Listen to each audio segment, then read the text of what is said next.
In 326 BCE, on the banks of the raging Hydaspes River, thunder wasn't just in the skies.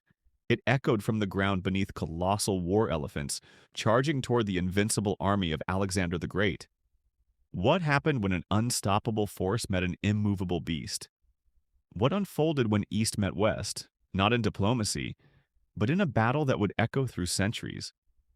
Today, we uncover the untold intensity, strategy, and human grit behind the Battle of the Hydaspes, when the greatest conqueror of the West clashed with the fierce elephants of India. This is not just history. This is a legend lost in time. Before we dive in, don't forget to like, subscribe, and comment your thoughts. Let's bring the past alive. Together. Origins and rise. Alexander of Macedon, king, visionary, and tactical genius. By his late 20s, he had swept through Persia like wildfire. But for Alexander, conquest wasn't just power, it was legacy. Meanwhile, in the east, King Porus, a ruler of the Punjab region, stood tall with his own legacy to protect. Porus wasn't just another name on Alexander's map. He was a warrior, proud and defiant, prepared to defend his homeland with something Alexander had never encountered: elephants bred for war.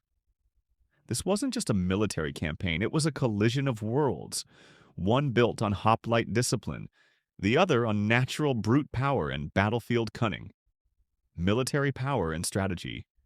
Alexander had 40,000 infantry and 5,000 cavalry. Porus brought fewer soldiers, but had 200 war elephants, giants in armor, trained to trample. But Alexander was a master of surprise. He didn't cross the river head-on. Under cover of storm and darkness, he led a flanking force across 27 kilometers upstream. His strategy? Hit fast, hit hard, break morale, and it worked until the elephants came. Imagine standing in the sun-soaked plains of the Hydaspes, the earth trembling, not from fear, but from the sheer weight of elephant hooves. Macedonian horses panicked. Infantry faltered, but Alexander adapted, focusing attacks on elephant riders and flanks. One by one, the beast turned wild, trampling both friend and foe. It wasn't just blood and steel, it was chaos and brilliance. Major events and turning point. The battle raged for hours. Alexander's companion cavalry outmaneuvered Porus's flanks. Infantry pressed through gaps, and as the sun rose higher, the battlefield turned into a furnace of screams, dust, and broken ambition. Yet Porus never surrendered. Even wounded, he stood his ground, regal, unyielding. When brought before Alexander, legend says the conqueror asked, "How do you wish to be treated?" Porus replied, "Like a king." Alexander was so moved, he gave Porus back his kingdom, and more. It wasn't just respect, it was mutual awe between two titans: culture and legacy. The Battle of the Hydaspes became more than a clash of armies. It was a meeting of civilizations. For the Greeks, it marked the edge of the known world. For India, it was the first taste of Western warfare. But more importantly, it became a symbol of respect, resilience, and the shared nobility of warriors on both sides. Alexander would never push deeper into India. His men, exhausted and awed by what they faced, turned back. Porus remained a legend in Indian lore.